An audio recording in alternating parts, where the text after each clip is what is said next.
Now, the age of entitlement was coming to an end. We had a budget emergency. How can it be that Bronwyn Bishop has spent $300,000 on overseas travel in 1 year? Well, to be brutally honest, Stuart, I don't know. I haven't. It hasn't occupied a lot of my mind. I think there's white-hot anger over it, Treasurer. I can understand. White-hot.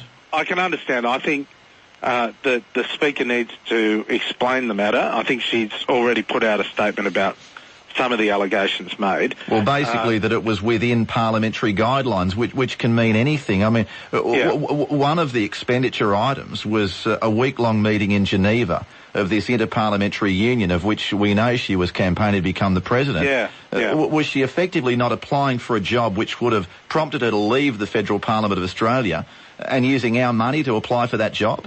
Oh, look, Stuart, I mean, when we're part of international organisations, no matter what they are, it is good for Australia to take a leadership role. You know, there are many things over the years that we've campaigned for at an international level. Well, you'd wonder whether there is a proper process of accountability where this sort of money can be spent and basically we're told, well, it's within guidelines. I recall when you were in opposition, Tony Abbott was in opposition, Julie Bishop, there was a call for the then Speaker, Peter Slipper, to resign over a $900 cab bill.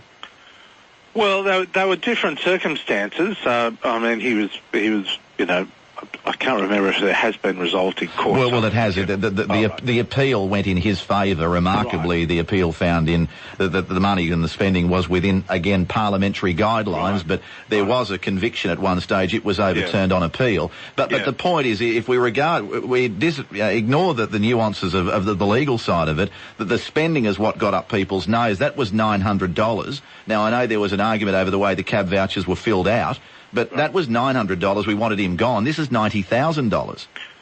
Well, again, I can only emphasise that the Speaker is the one that should explain the money and how it's been spent. But you're the Treasurer. I mean, ultimately, you've got to account for all of these things in the overall budget. And the point is, you're the one who's told us about a budget emergency. You're the one who's spoken about ending the age of entitlement. And we discover here, after all of the arguments, and this isn't the first time we've had discussions on politicians' expenses, you know, helicopter rides from Essendon to Geelong, honestly, I mean, that doesn't pass any sort of sniff test, does it?